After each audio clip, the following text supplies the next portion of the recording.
জানে না যে ধর্মীয় মন্দির সরকারি টাকায় হয়, মন্দির মসজিদ কিছুই সরকারি টাকায় হয়।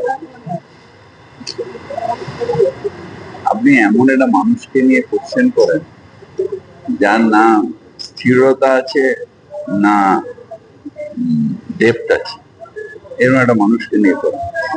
আসলে উনি নিজে ভেতরে যে নীতিহীন বোধে সেটাতে ভুগছেন। একটা নীতি নিয়ে চলতেন একদম 180% আরেকটা জায়গায় রয়েছে, নীতিহীনতায় ভুগছেন।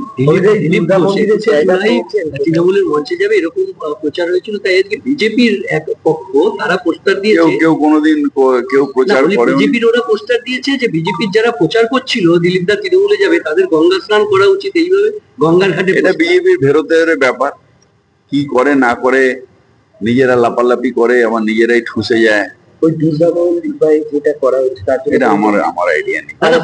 বাংলা ভাষায় বলছে যে আপনারা এবার যদি 301 মানে যদি না কেউ করে, অবৈধ কোনো বিল্ডিং যদি অবৈধ কোনো বিল্ডিং যদি হয় সেটা কি ওয়েবসাইটেও দিচ্ছে?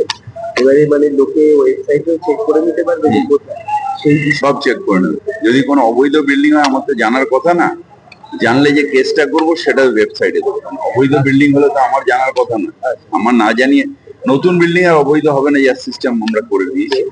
কিন্তু যেগুলো কেস হয়ে রয়েছে বিল্ডিং গুলোর এগেনস্টে, সেটাও আমরা চাইবো যে একটা ওয়েবসাইটে থাক। শুভেন্দু অধিকারী বলছেন যে বাঙালিদের প্রতি তাদের অবশ্যই মানে একটা গুরুত্ব দেন, তার কারণ হচ্ছে যে সঞ্জীব সান্যাল যিনি অর্থনৈতিক উপদেষ্টা বাঙালি, অসীম ঘোষকে এ করা হলো, এই বক্তব্য উনি রাখ। আরে বাবা, আমাকে জুতো মেরে গরু দান হয়?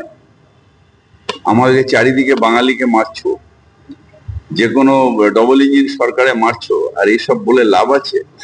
এগুলো হচ্ছে নিজেদের যে পাপ করছে সেটাকে ওরা ভাবছে যে আমি তো বলে দিচ্ছি ওনারা কি এই এখানকার বিজেপি, সেটা তো আমি কালকে বক্তৃতায় বলে দিচ্ছি।